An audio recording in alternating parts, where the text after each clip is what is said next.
이번 안식월 동안 저는 저희 행원교회와 선교로 동역하는 세 개의 교회 주일마다 방문해서 감사의 문안을 드리고 선교의 은혜를 나누는 시간을 가졌습니다. 지난주는 성남에 있는 나들목 꿈꾸는 교회 가서 1부와 2부 예배를 드렸어요. 근데 성도님들 만나고 교제하면서 제가 꼭 들어야 되는 이야기를 듣고 왔습니다. 그 소식을 먼저 여러분에게 남겨드리고 싶어요. 저희가 이제 여름마다 워터파크 사역을 하잖아요. 이 워터파크 사역에 꿈꾸는 교회 우리 가족들과 청년들이 함께 해줍니다. 그 사진 한번 나올 텐데요. 작년에도 한 30여 명 분들이 와주셔서 정말 하나님의 선교와 사랑을 마음껏 나눠 주셨어요. 근데 제가 이런 분들에게 이제 감사합니다, 이제 인사하고 할 수 있으면 이번 여름에 또 오세요 이렇게 독려하고 이런 시간을 갖거든요. 근데 이 중에 한 분, 우리 이성현 현직님이라는 분과 한 자매님이, 제가 이제 1부 예배 끝났는데 1부 예배 때도 우리 교회처럼 이제 교사들이 예배를 주로 드리시고 이제 가시는데, 우리 어린이집 우리 선생님이신 한 자매님이 저한테 와서 목사님, 저 목사님 꼭 뵙고 인사드리고 싶어서, 그래서 자매님 워터파크 와주신 거 감사해요, 잘 지냈죠? 라고 했는데 이 자매 무슨 얘기 하냐면, 목사님 저 워터파크에서 형제 만나 결혼해요 라고 얘기를 하는 거예요. 오, 그래요? 뭐 그랬어요. 그래서 이제 급하게 보내야 되니까 뭐 이렇게 조금 인사하고 보냈어요. 근데 이제 2부 예배 끝나고 이제 그 자매와 사귀는 형제 이성현 형제가 저를 계단에서 멈춰서더니, 목사님 저 행원 제주에서 미래 배우자 만나서 올 7월 12일 워터파크 참여한 지 딱 1년이 되는 그 전주 토요일 날 결혼해요. 목사님 저희 웨딩 사진 찍으러 저희 제주에 가려고 하는데 혹시 저희를 만나게 했던 역사적인 행원교회 다시 갈 수 있을까요? 제가 속으로 워터파크를 다시 펼쳐놓겠다고 말은 못하지만 다시 와라, 마음껏 축복해 주겠다, 밥도 사주겠다 이랬어요.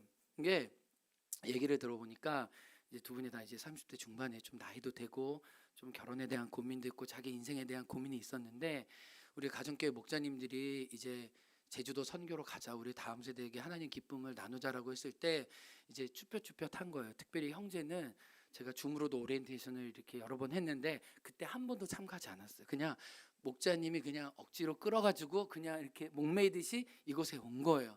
근데 워터파크 봉사하면서 몸이 치유되고 마음이 치유되고 다른 사람들의 기쁨을 나누다가 내가 기쁜 그 경험을 하게 되면서 이 형제님의 얼굴이 폈어요. 실은 이 아까 보여드렸던 사진에는 이 형제님이 없어요. 그만큼 아직 이렇게 다 풀려지지 않은 거예요.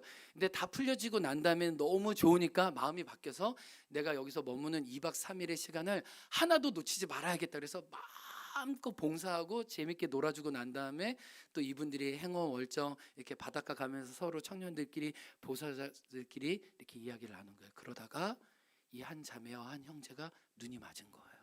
그 바닷가에서, 여기 월정리 바닷가에서 눈이 맞아서 눈이 열려서 이제 워터파크 사역 이후에 교회 가서 우리 한번 10번 만나고 한번 서로 맞는지 확인하자. 10번 만나고 서로 확인하고 지금 교제하고 있어요.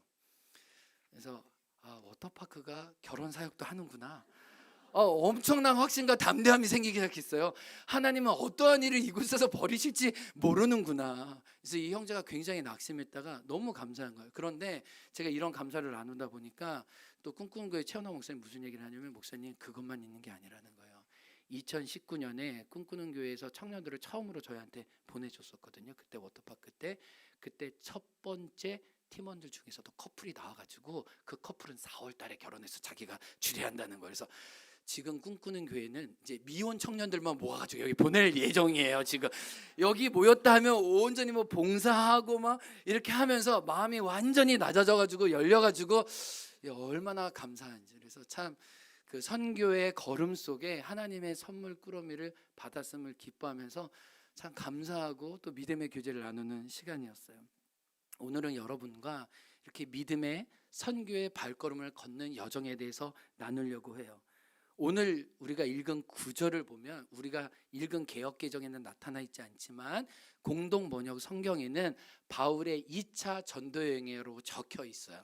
실은 성경의 역사에서, 아니 기독교 역사에서 굉장히 중요한 지점을 저희는 성경에서 대한 것입니다. 오늘은 이제 사도행전 16장 시간으로 앞으로 계속 주일마다 이 사도행전 16, 17, 18장 나누려고 하는데 바울이 어떻게 아시아를 떠나 유럽에 이르게 되었는지 그 과정을 통해 우리에게 주시는 메시지를 살펴보려고 합니다. 아멘. 우리 청소년들 깨어 있어요. 놀라워요. 저는 몇 명 지금 주님의 임재 가운데 갈지 알았는데 다 깨 있어요. 너무 감사해요. 네. 본문의 배경을 설명하겠습니다. 바울은 지금의 튀르키예를 중심으로 한 아시아에서 1차 전도 여행을 약 2년간 했습니다. 이 지도에 나오죠. 구브로 섬에 들어가긴 했지만 지금 터키의 내륙 지방의 1차 전도 여행을 AD 47년에서 49년 정도까지 했습니다. 이 사역을 마치고 자기를 파송해 준 수리악 안디옥 교회로 다시 돌아왔어요. 그래서 성도들에게, 파송한 교회들에게 은혜의 간증을 하고 이방인들 가운데도 성령의 역사가 일어났음을 말했습니다. 그렇게 수개월이 흘렀을 때에 사도 바울에게는 깊은 염려가 있었습니다. 2년간 개척하고 성도들에게 말씀을 나누었는데 그들이 목자 없는 양같이 헤매이지 않을까 걱정되는 마음에 이런 결심을 하게 됩니다. 내가 1차 전도 사역을 잘 만났지만 내가 다시 그 땅에 가고 싶다.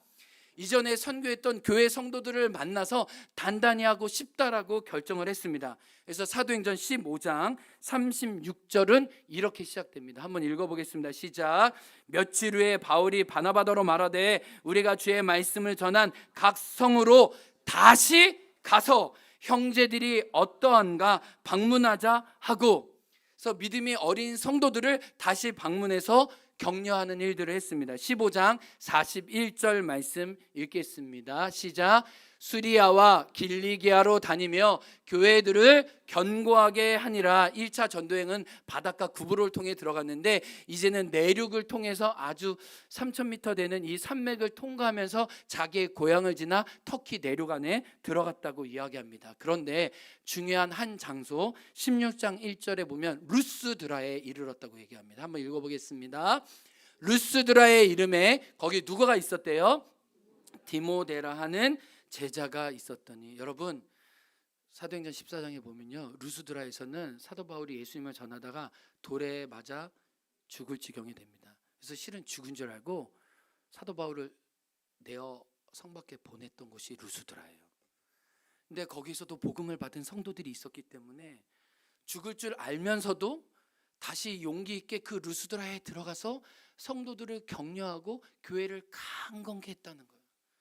선교에 대한, 그 성도들에 대한 깊은 진심이 하나님은 아시고 계셔요. 그래서 하나님은 이제 사도 바울이 순교할 때까지 함께 할 수 있는 믿음의 동역자 디모데를 이때 2차 전도행 때 붙여주세요. 여러분, 이게 하나님의 공의입니다. 우리가 하나님 위해 대가를 지불하고 눈물을 흘린 곳에 하나님 우리의 동역자를 붙여주세요. 우리 주일학교 교사 선생님들, 다음 세대 선생님들, 여러분의 눈물과 땀으로 대가를 지불해서 여러분의 젊음과 여러분의 가치를 드린 여러분의 젊은 세대들이 여러분의 동역자가 될 거예요. 이게 하나님의 공이에요. 생명을 내어드린 곳에서 생명의 동역자를 지금 사도 바울은 얻고 있어요. 그러면서 사도행전 16장 4절에 무슨 말씀을 하냐면 여러 성으로 다녀갈 때에, 그래서 한 군데도 놓치지 않고 각 교회마다 성도들마다 하나님의 말씀으로 믿음의 군기와 믿음의 사기를 더해주고 있어요. 이 결과 사도행전 16장 5절 부흥이 일어났음을 말하고 있습니다. 이제 읽어보겠습니다. 시작. 이에 여러 교회가 어떻게 됐대요? 믿음이 더 굳건해지고 수가 날마다 늘어갔다고 얘기합니다. 성도들이 단단해졌습니다. 성도들이 성숙해졌습니다. 동시에 성도의 수가 나날이 늘어났습니다. 예루살렘 오순절에 일어난 성령의 역사가 우상이 가득한 저 아시아 중심부에서도 일어났다는 것을 성경은 증언하고 있어요. 이 부흥의 역사를 보고 사도 바울은 마음이 뜨거워져서 결단을 하게 됩니다. 하나님, 이 아시아를 내게 주옵소서. 아시아의 선교의 열린 문을 나에게 허락하여 주옵소서. 이 아시아에서 내가 주의 복음을 더 흥황케 하기 위해 제 목숨을 드리겠습니다라고 결단을 했습니다. 오늘 6절 말씀에 보면 사도 바울은 기도하면서 가고자 했던 길이 있어요.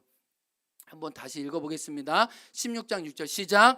성령이 아시아에서 복음을 전하지 못하게 하시거늘. 그러면 여기서 말하는 아시아는 어딜까요? 아시아는 에베소예요. 에베소. 물론 지금 아시아에서 복음을 전하고 있지만 왜 아시아 에베소로 가려고 했냐면 그 당시에는 로마가 온 제국을 다스리고 있었잖아요. 지중해 주변과 아시아까지. 근데 이 에베소는요, 아시아의 수도였어요. 로마가 다스리는. 그래서 무역, 경제, 정치, 사상 모든 게 다 모여 있는 곳이 에베소였어요. 이제 그 로마 아시아의 그 제국 한가운데서도 내가 예수 그리스도의 복음을 전하겠다라고 하고 성령이 아시아로 인도하지 않을까 해서 아시아로 가고자 했던 겁니다. 근데 16장 6절에 무슨 말씀이에요? 성령이 에베소로 가서 서쪽으로 가서 복음을 전하는 것을 막으셨다고 이야기해요. 이게 사도 바울과 그 팀들 입장에서는 굉장히 당혹스럽습니다. 어쩔 줄 모르는 황망한 상황이에요. 아시아 선교를 여셨던 하나님이 에베소로 가는 길, 다른 지역으로 가는 길을 막으시는 거예요. 이리 가도 막히고 저리 가도 막히고 뱅뱅 돌게 하시는 거예요. 다치고 막히고 헤매고 유리하다가 결국 생각지도 못했던 유럽 땅에 들어가게 된 것이에요. 제가 사도 바울이 오늘 첫 발을 내딛었던 그리스의 네아폴리, 요즘에는 카발라라고 하는데요, 그 땅에서 성경을 묵상하면서 영상을 좀 찍어왔습니다. 한번 영상 보시고 우리 말씀의 은혜 계속해서 나누도록 하겠습니다. 네, 영상 보여주세요.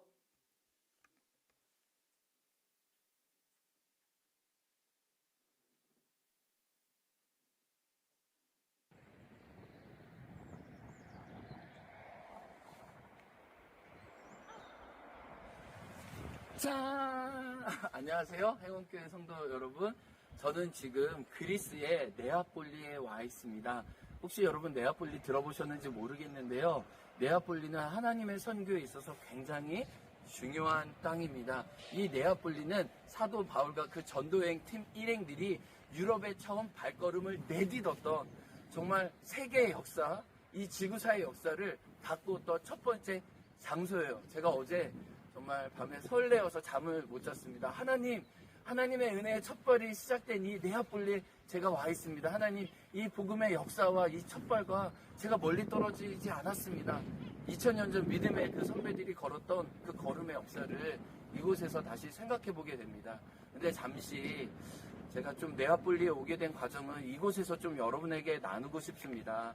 사도 바울은 2차 전도 여행 중에 이 터키의 중간 지역, 이 길리기아 갈라디아 지역에서 엄청난 많은 부흥을 얻었습니다. 그래서 사도행전 16장 5절을 보면 성도가 믿음이 굳건해지고 수가 많아졌다. 그래서 사도 바울은 이 아시아에서 주신 이 성령의 복음의 역사를 조금 더 활발하게 선교 사역을 해야겠다 해서 아마 에베소를 중심으로 한 서쪽 아시아에 가서 복음을 더 전하려고 했습니다. 그런데 예수님께서 허락하지 않으신 거예요. 그 허락하시는 과정이 어떤 과정인지는 모르지만 성경에서는 예수님이 허락하지 않았다라고 얘기를 합니다. 예수님이 아시아에서 전하는 걸, 복음 전하는 걸 막으셨어요. 그래서 서쪽으로 가는 게 막혔으니까 이제 저 위에, 이제 북쪽, 비두니아로 가야겠지라고 해서 저 위쪽으로 갔을 때 또 성경에 보면 예수의 영이 허락하지 않으십니다. 그렇게 서쪽으로 가는 길도 막히고 북쪽으로 가는 길도 막혔을 때 하나님은 새로운 길을 여세요. 드로아에 있었을 때 드로아에서 사도 바울은 환상을 보게 됩니다. 마게도냐 한 사람, 아마 그 외모와 특징에서 마게도냐 사람인 줄 알았을 거예요. 마게도냐 한 사람이 건너오십시오. 어떻게 보면 이 에게를 건너십시오. 이 바다를 건너십시오. 건너와서 우리를 도와주십시오. 사도 바울이 성령 안에 이 환상을 보게 됐고, 이 환상을 보게 된 것을 전도여행 팀들이 분별하면서 하나님의 뜻으로 알고 배를 타고 첫 발을 내딛었던, 이 드로아에서 하루 동안 배를 타고 도착했던 것이 이 네아폴리 항구였습니다. 그래서 저는 이런 생각을 하게 돼요. 하나님이 아시아에서 2번이나 걸음을 막으셨습니다. 서쪽도 아니야, 북쪽도 아니야. 근데 하나님은 새로운 길을 내셔서 이 유럽발, 첫 발을 내딛게 하셨습니다. 사랑하는 성도 여러분, 우리도 때론 이런 마음이 있어요. 하나님, 내가 하나님을 위해서 열심히 사역하고 길을 걸어가고 있는데 하나님 왼쪽도 막으시고 또 위쪽도 막으시고 왜 내 길을 계속 막으세요? 라고 할 수 있지만 막으시는 데는 하나님의 뜻이 있을 거라고 생각합니다. 사도 바울도 놀라운 부흥의 역사를 통해 이 부흥을 더 만들어 보겠다, 내가 아시아에서 주님의 길을 예비해야겠다라고 할 때 하나님은 두 번이나 예수의 영이 성령님이 허락하지 않으셨습니다. 그러나 성령님은 당신의 환상 가운데 유럽을 불러주시고 이 네아폴리의 첫 발을 내딛게 해주신 거죠. 사랑하는 성도 여러분, 저와 여러분의 삶도 그렇지 않나요? 하나님 막으십니다. 하나님의 때로는 멈추게 하세요. 그러나 하나님은 거기서 끝이 아닙니다. 새로운 길을 여세요. 그리고 새로운 길은 더 좋은 길입니다. 이 유럽에서 하나님의 복음의 길이 열리고 있습니다. 하나님의 인도가 열리고 있습니다. 혹시 우리 이 영상을 보고 있는 성도님들, 여러분의 길이 막혔다고 생각하세요? 답답하고 모호하고 보이지 않다고 생각하세요? 그것도 하나님의 인도일 수 있습니다. 하나님이 아니다 두 번 하셨지만 그 아니다 속에 당신이 여는 새로운 길이 있었던 것처럼 저와 여러분에도 새로운 길을 열리게 하실 줄을 믿습니다. 이 네아폴리에서 우리의 열린 문이 되시는, 우리의 길이 되시는 예수님을 따라가기를 소망해 봅니다. 여러분 사랑해요. 사랑해요. 네. 참 뭐든지 첫발이 의미가 깊잖아요. 제가 사도 바울이 하나님의 환상을 따라 이 그리스의 첫발을 내딛었던 이 네아폴리 항구에 갔을 때 그 전날 이렇게 잠이 잘 안 오더라고요. 하나님, 저 믿음의 첫발이 실은 우리의 첫발이기도 하고 나의 첫발이기도 했습니다. 그래서 지금 이 네아폴리 항구에 가보면 이 그 언덕 위에 그 성벽이 있고 거기에 예수님을 상징하는 십자가가 밤새도록 이 항구를 지키고 마을을 두르고 있어요. 그래서 복음의 첫 땅을 내딛었던 사도 바울의 팀들을 아직도 이 땅이 기억하고 있습니다. 오늘 본문은 사도 바울의 반전의 이야기를 솔직하게 이야기하죠. 닫힌 곳에서, 막힌 곳에서 성령의 환상이 선교팀을 이끌고 있다는 거예요. 오늘 본문 6절에 보면 성령이, 7절에 보면 예수의 영이, 10절에 보면 하나님이라는 표현을 통해 성부, 성자, 성령 하나님이 선교의 방향을 이끌어 가신다는 거예요. 사도 바울이 하나님의 사람이었지만 사도 바울을 넘어서 하나님의 비전 속에, 하나님의 계획 속에 삼위 하나님이 이끌어 가신다는 거예요. 하나님의 높으신 섭리 속에 사도 바울의 계획을 엎으세요. 생각하지도 못했던 유럽 땅 네아폴리에 이르게 하시는 거예요. 사랑하는 성도님들, 오늘 이 말씀이 저와 여러분에게 주시는 메시지가 있습니다. 하나님은 우리의 인생을 열어가세요. 내 마음의 소원을 아시고 그 문을 이끄십니다. 그러나 우리 인생에 그런 때만 있는 것이 아니에요. 한순간 때 바뀔 때가 있습니다. 이리 가도 막히고 저리 가도 막힐 때가 있습니다. 무엇을 해도 벽이 생기고 장벽이 나타나고 계획했던 것대로 되지 않는, 뒤집히고 꺾이는 일들이 저와 여러분의 인생에 있다는 것입니다. 그런데 본문을 통해, 사도 바울의 여정을 통해 우리가 알게 되는 것은 무엇이에요? 하나님은 하나님의 길을 여심으로 우리를 인도할 뿐만 아니라 도리어 우리를 막으심으로써도 하나님의 인도가 있다는 거예요. 긍정으로도 역사하시지만 하나님은 부정으로도 역사하신다는 거예요. 다시 한번요. 하나님은 사도 바울에게 예스로 응답하셨지만 하나님은 노라고 하시면서도 응답하셨다는 거예요. 여시는 것도 하나님의 인도지만은 막으시고 헤매게 하시는 것도 하나님의 은혜라는 거예요. 제가 오늘 본문을 대하면서 위로받았던 게 뭐냐면, 성경을 펴놓고 이제 지도를 펼쳐놓고 보다가 사도 바울이 이 내륙에서 굉장히 몇 주 동안 헤맸어요. 서쪽으로 갔다가 아래쪽으로 갔다가 막히고, 또 위쪽으로 갔다가 막히고, 또 동쪽으로 갔다가 사방으로 뱅뱅뱅뱅 돌았어요. 이 지도를 보니까 이게 너무 저한테 위로가 되는 거예요. 하나님의 사람이라고 해서 직진으로 가는 게 아니구나. 늘 분별하고 민감해서 막 열린 문으로 나가는 게 아니라 막히고 뒤집히고 꺾이는 일을 사도 바울도 현장에서 생생하게 경험했구나.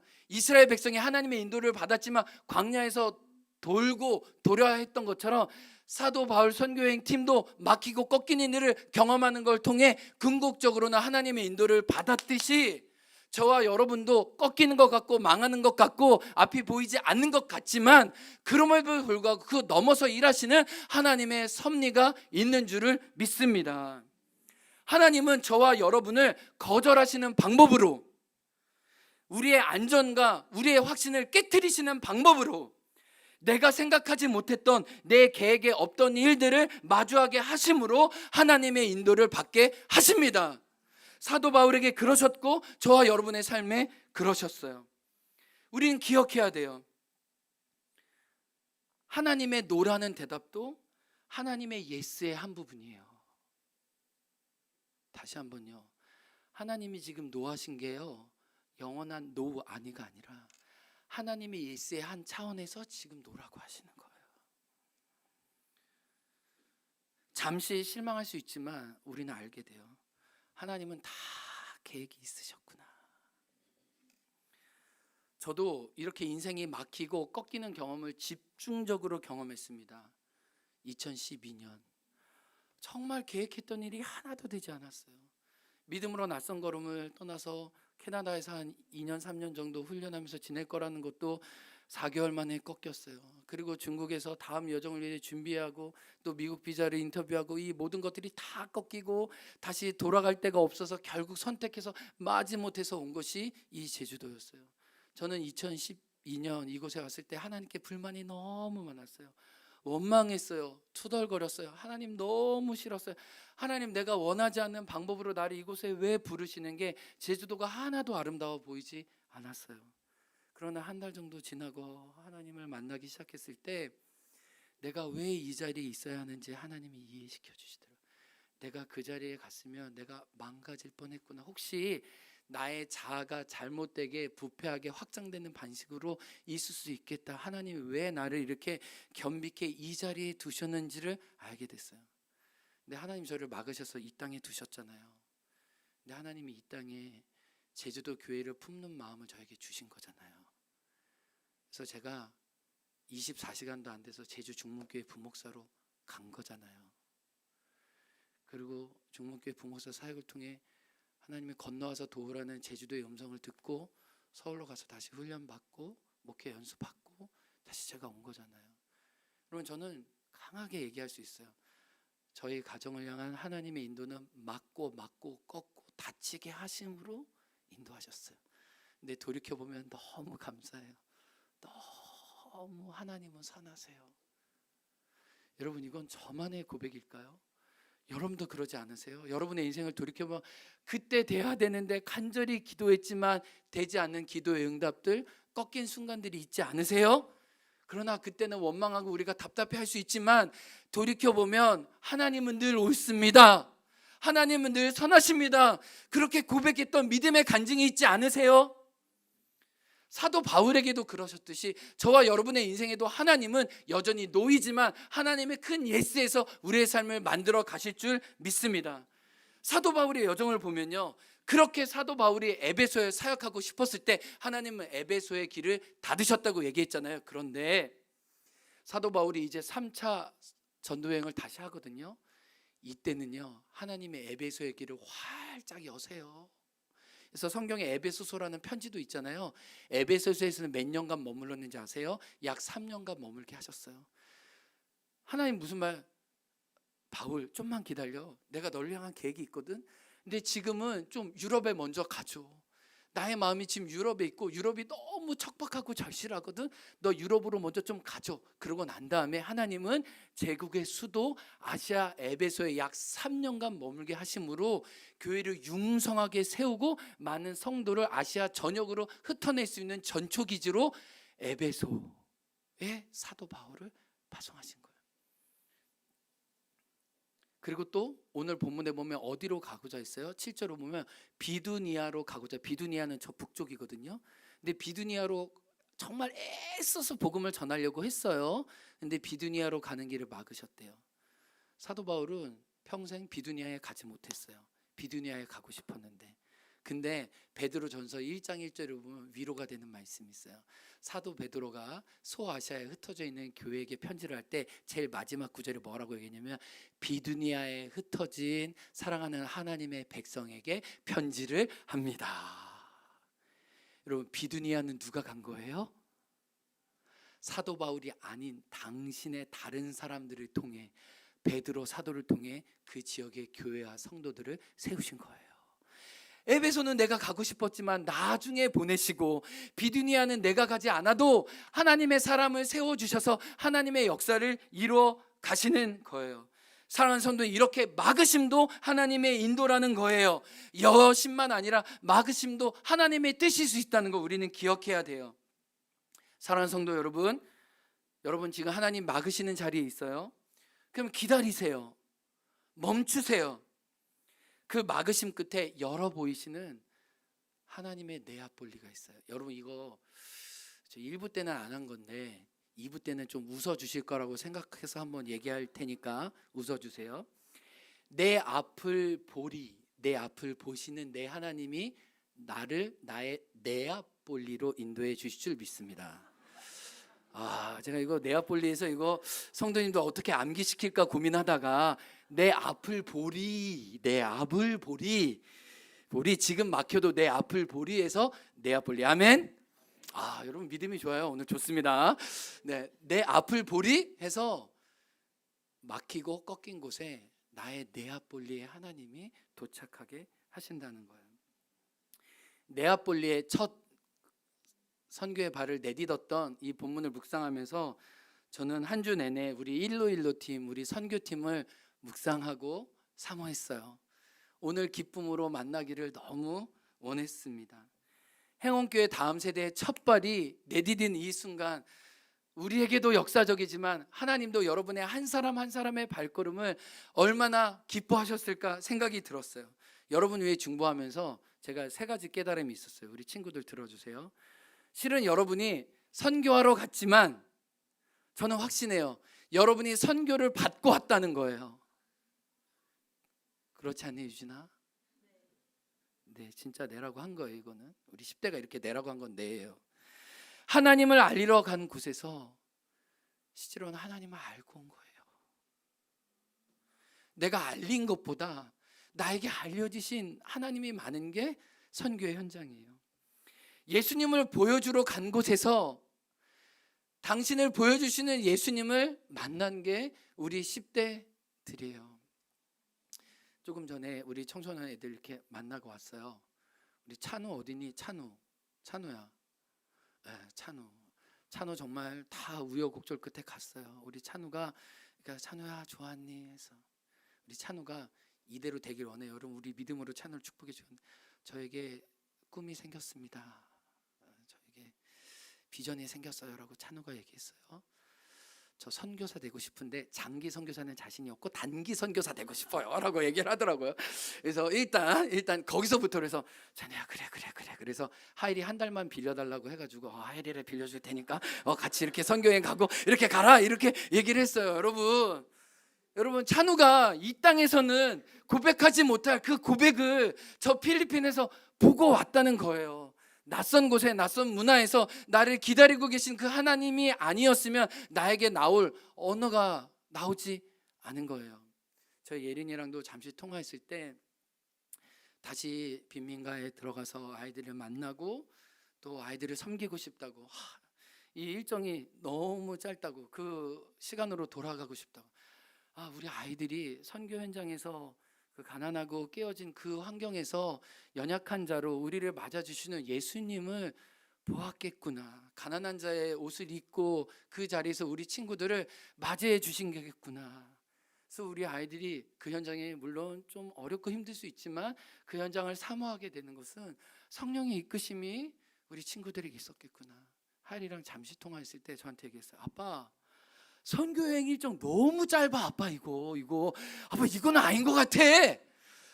제가 봐도 좀 미안하긴 했어요. 더 했으면 정말 더 큰 은혜가 있었겠죠. 우리 은찬이 목사님, 저 이제 또 24시간으로 좀 은혜를 받겠습니다. 이런 얘기들을 하는 거 보면서 우리 친구들이, 여러분 물론 우리가 하나님의 사랑으로 일상을 잘 사는 게 중요해요. 이제 우리 친구들 일상을 잘 살아가는 게 중요해요.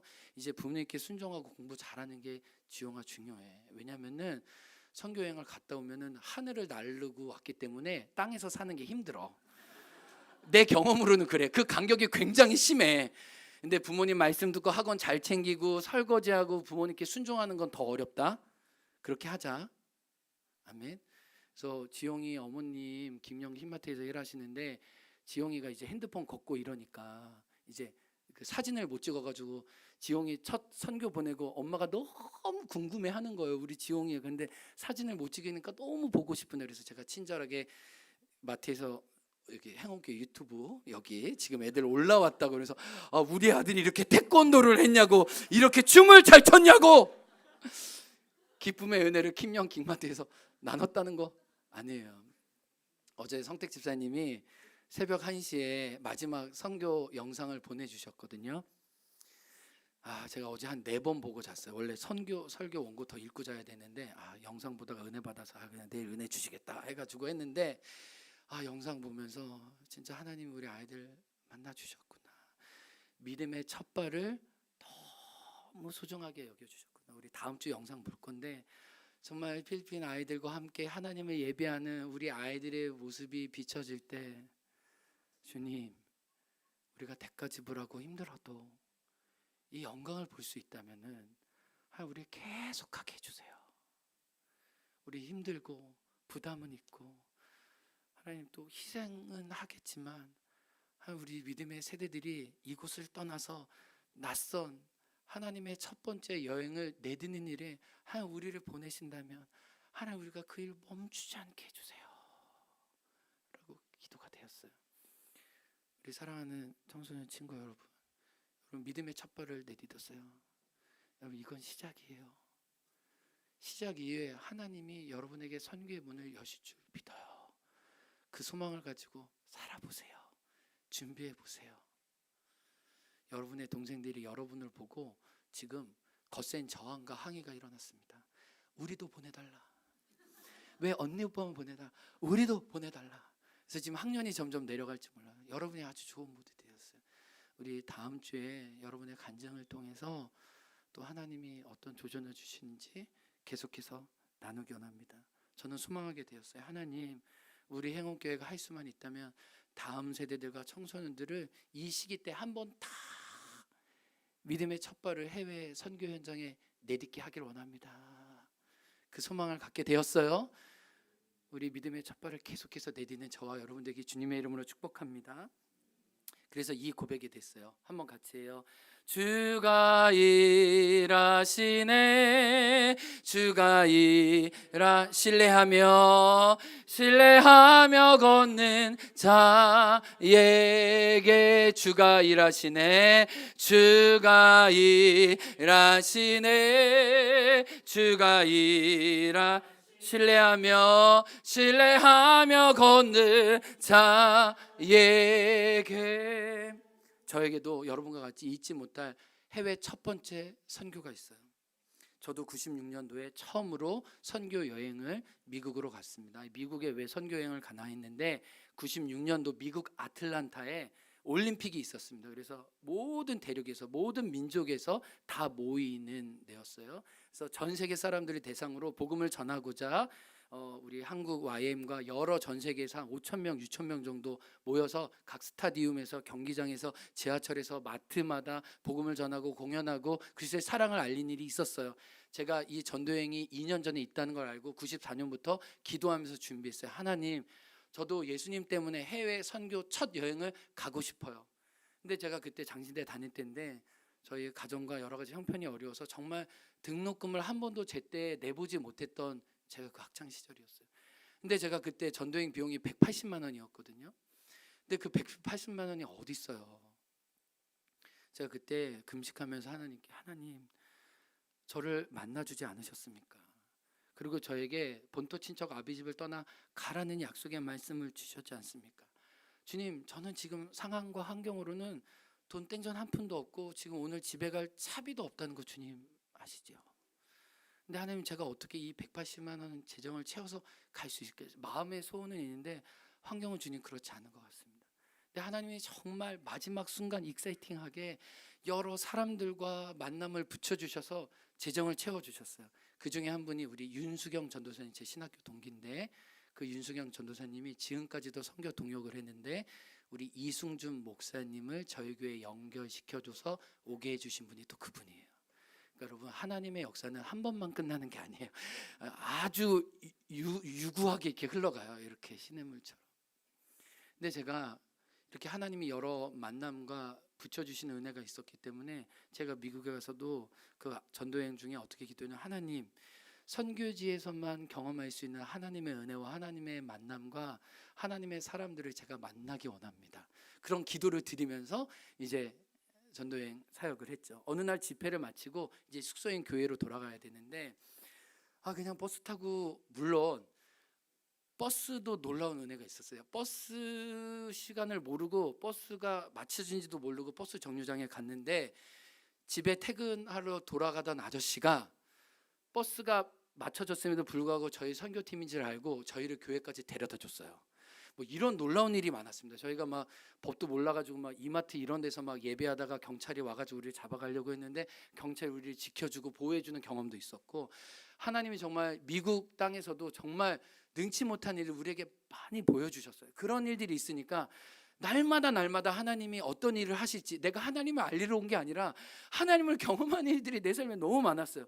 근데 제가 숙소 가기 전에 하나님이 버스로도 역사하셨는데 도로에서도 역사하지 않을까, 이런 좀 마음이 들어서 히치하이킹을 했어요. 제가 도로에서 이렇게 히치하이킹을 96년도에. 근데 제가 너무 순진했습니다. 미국은 히치하이킹하면 다 태워주는 줄 알았어요. 옛날에도 애들, 제가 전도사 할 때 막 시골 같은 데 내려서 히치하이킹해서 숙소 오라고 하고 이랬거든요. 요즘은 이러면 신고당합니다. 요즘 이러면 안 되는데, 옛날에는 막 애들 아무 데나 내려놓고 여기 찾아오라고 했는데 제가 그 일을 먼저 이렇게 막 한 거예요. 근데 정말 한 10분 15분 계속 흔들어도 아무도 차를 안 세워주는 거예요. 그래서 그냥 걸어가야 되나 또 버스 타고 가야 되나 했는데, 저기 멀리서, 여러분 우리가 사람이 이렇게 영감이나 이런 게 있잖아요. 한 차가 나를 마주 보는 것 같더니 천천히 제 앞에 서는 거예요. 아이 코리안, 너 한국 사람이니 물어보면서 창문을 내리면서 저에게 말을 걸어오는 거예요. 나 한국에서 왔다 라고 했는데, 한국 그 아틀란타 현지 우리 교포 권사님이신 거예요. 근데 이 권사님이 무슨 얘기를 하냐면은, 내가 히치하이킹, 우리 청년이 히치하이킹 할 때 내가 청년을 봤는데 뭐 안전도 있고 낯선 사람이니까 내가 지나쳐 갔다는 거예요. 내가 지나쳐 갔는데 하나님 마음에 감동을 주시기를, 내가 몇 개월 전에 이 선교팀이 오는 걸 알고 기도로 준비하고 그 팀들을 만나서 섬기기를 원한다고 내가 기도를 이미 했었는데, 하나님 혹시 제가 그 길을 지나쳤지만 내가 다시 돌 때 그 청년이 있다면 그 청년에게 말을 걸어보고 하나님의 만남이 있는지를 제가 물어보겠습니다라고 결단하고 가는 길을 돌아가지고 거꾸로 다시 돌아가지고 히치하이킹하는 저한테 다시 온 거예요. 그래서 말을 건 거예요. 그래서 우리 만남이 성사됐어요. 그분의 집이 그렇게 큰지 몰랐어요. 그리고 미국의 집은 신발 신고 들어가는지 몰랐어요. 그 집에 들어가서 융숭한 대접을 받았어요. 그리고 믿음의 교제를 나눴어요. 근데 권사님이 한 가지 기도가 있다고 했어요. 우리 교회에 와서 사역을 해줄 수 있느냐. 저희가 그때 연륜은 없었지만 순수함과 진정성은 있거든요. 저희가 준비한 것들, 공연, 또 기도와 또 찬양 인도하면서 그 이민교회를 잘 섬겨드리고 함께 은혜를 나누었어요. 근데 그 교회가 아픔이 있었어요. 그게 뭐냐면, 이민교회는 이렇게 잘못되게 이렇게 나눠지고 또 나눠지는 아픔이 있거든요. 이 교회도 또 다른 교회로 쪼개져서 두 교회로 예배를 드리고 있었어요. 이 권사님이 예배 드리다가 하나님이 너무 마음에 큰 감동을 주셔서 우리를 저 나간 교회에 또 연결을 시켜주신 거예요. 그래서 우리가 또 그 다음 주는 그 교회 가서 이 교회 한 것처럼 똑같이 하나님의 말씀을 나누고 위로하게 하셨어요. 그런데 이 미국 아틀란타 역사를 보니까 참 아픈 곳인데, 뭐냐면 흑인과 백인 서로를 향한 증오와 미움이 가장 가득한 도시가 아틀란타였어요. 백인 우월주의자들이 흰 옷을 입고 제복을 입고 흰 말을 타고 백인들을 학살하고 죽였던 처음 KKK가 시작됐던 곳이 아틀란타더라고요. 그리고 마틴 루터킹의 목사님의 박물관과 기념관이 있는 곳도 아틀란타였어요. 아직도 꺼지지 않은 그 마틴 루터킹, 그 흑인 인권 운동을 했던 그 목사님의 숭고한 정신이 거긴 타는데, 거긴 또 흑인촌이야, 빈민가야. 그러니까 서로 만나지 않고 서로 갈라진 모습을 보면서, 교회도 끊임없이 갈라지고 흩어져 있는 모습을 보면서 하나님이 저희 팀들에게 계속해서 기도하게 하셨거든요. 갈라진 땅을 화해하고 치유하고 서로 용서하고 그리스도의 십자가 사랑이 이 땅을 주장할 수 있도록, 저희가 마틴 루터킹 기념관 구석에서 하루 종일 중보하면서 하나님의 예배했을 때 빌립보서 2장 막힌 담을 허신 예수 그리스도의 평화가 이 땅에 임할 수 있도록 저에게 계속 기도를 시키셨거든요. 그런데 그렇게 갈라지고 깨어진 교회에 저희를 부르신 거예요. 마음을 잊고 복음의 정신을 나누도록 어린 저희들, 순수한 저희들을 사용해 주신 거예요. 그런데 놀라운 건 뭔지 아세요? 저희가 사역하고 용서하고 화해를 위해 기도할 때 우리 안에 용서와 화해와 치유가 일어나기 시작했어요. 어린 나이지만 서로 비교하고 미워하고 견주었던 마음들을 내려놓고 그 기도 자리의 끝에 우리는 서로 용서하고 서로 축복하고 하나님의 사람으로 서로 세우는 시간이 있었어요. 하나님은 손가락을 열심히 흔드는 것 통해서도 당신의 만남을 허락해 주시는구나. 저는 한 달 동안 선교한 게 아니에요. 완전히 선교를 당했어요. 내 생각과 범위를 넘어서 일하시는 하나님을 만났어요. 우리 친구들도 그럴 거예요.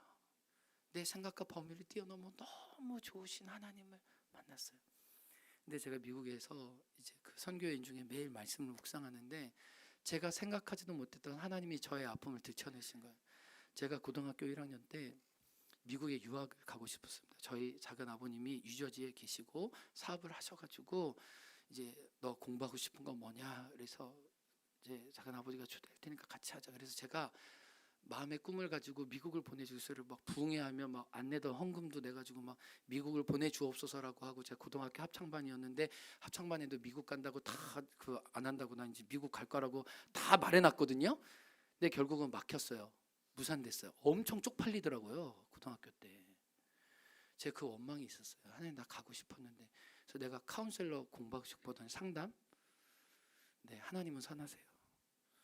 저는 상담 안 하지만 상담하는 아내를 만나서, 여러분 내가 꼭 비두니아에 안 가도 돼요. 주님은 하나님의 사람을 비두니아로 보내시거든요. 꼭 내가 안 해도 돼요. 근데 하나님 그런 만남을 주시잖아요. 근데 하나님이 저에게 무슨 얘기냐면, 요한아 너 고등학교 1학년 때 내가 노했지, 내가 막았지. 근데 너 올해 너 여기 올 수 있는 상황이 아니었지만 내가 이 길을 열어줬잖아. 그때의 너는 영원한 노가 아니라 나의 큰 계획 안에 예스였어. 제가 깊은 위로를 받았어요. 나도 지나쳐갔던 나의 상처와 나의 서러움마저 하나님은 꺼내셔서 위로하고 계셨어요. 사랑하는 성도 여러분, 이 말씀을 드리는 건 여러분에게도 하나님은 여전히 동일하시고 똑같다는 거예요. 말씀을 마칩니다. 하나님의 노를 경험하고 계신 분 계세요? 그 노 막힌 것 가운데 하나님은 믿음의 첫 발을 내딜 내 앞을 보고 계시는 여러분의 내 앞 볼리로 여러분을 인도해 주실 줄 믿습니다. 그 하나님을 바라고 신실하게 주님을 따라가는 성도님들 되시길 주님의 이름으로 축복합니다.